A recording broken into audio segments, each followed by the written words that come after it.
কিভাবে সহজে গোলাপ আঁকা যায় সেটি আজকে আপনাদের এঁকে দেখাচ্ছি। দুপাশে দুটি আড়াআড়িভাবে রেখা টেনেছি এবং নিচ থেকে গোল করে এভাবে 3 ভাঁজ আকৃতির দুপাশে টেনে নিয়েছি এবং উপরের অংশে এভাবে বাঁকা করে রেখা টেনে ঠিক এভাবে খাঁজ করে দেবেন। নিচ থেকে আরও দুটি পাপড়ি এভাবে টেনে নিচ্ছি। পুরোটা আমি শেষ করব না, এখানে নিচ থেকে একটি পাপড়ি দেব, উপর দুটি পাপড়ি দিয়ে নিলাম। এরপর ডালে দুটি পাতা হবে, এইভাবে খাঁজ কেটে নিলাম এবং আরেকটি পাতা দিয়ে নেব। গোলাপে কিন্তু কাঁটা থাকে এবং পাতায়ও কিন্তু কাঁটা থাকে অনেক গোলাপে। এখান থেকে আরেকটি ডাল দেব, উপরে একটা কলি দেব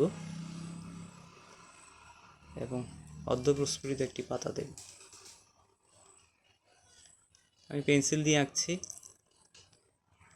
আপনারা আরও গাঢ় করে নিতে পারেন, আমি গাঢ় করে দেখাচ্ছি। পেন্সিলটাকে আড়াআড়িভাবে নিয়ে এভাবে যদি আমি টানি তাহলে এটা কিন্তু গাঢ় দেখাবে।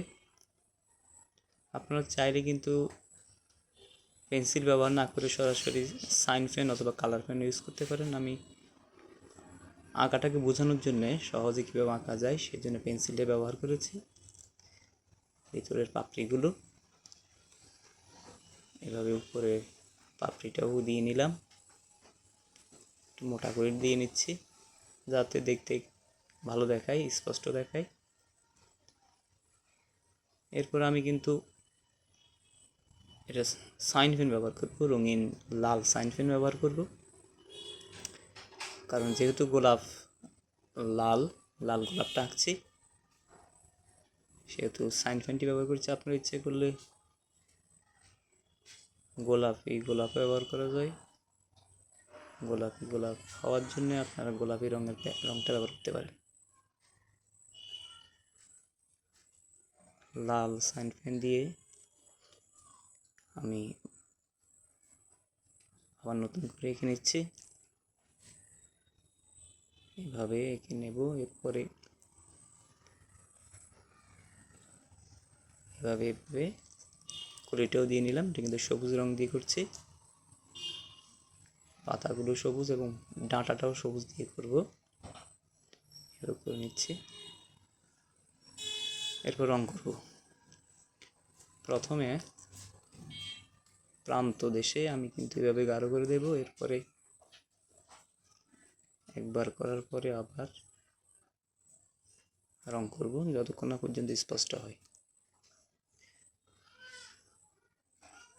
এভাবে আপনারা চাইলে কিন্তু একবারই করতে পারেন, আমি কিন্তু একবারই করব না, যাতে পাপড়িটাকে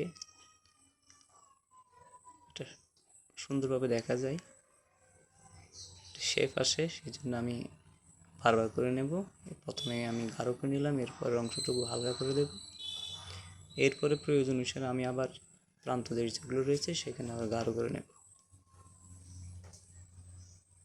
এইভাবে কিন্তু সহজেই কিন্তু গোলাপ আঁকা যায়। দেখুন, এটা গোলাপের সুন্দর একটা অবয়ব ফুটে উঠেছে। আরও গাঢ় করে নিচ্ছি, এখানে আরও একটু গাঢ় করে দিলাম,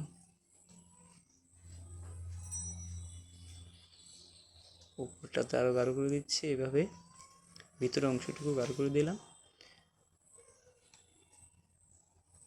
কলির উপরের অংশ, নিচের ডাল, পাতাগুলোকে হালকা সবুজ করে নেব, সবুজ করে দিলাম। মোটামুটি সুন্দর একটা গোলাপ হয়ে গেল। আপনার যদি ভালো লাগে লাইক কমেন্টস করবেন, শেয়ার করবেন। ধন্যবাদ।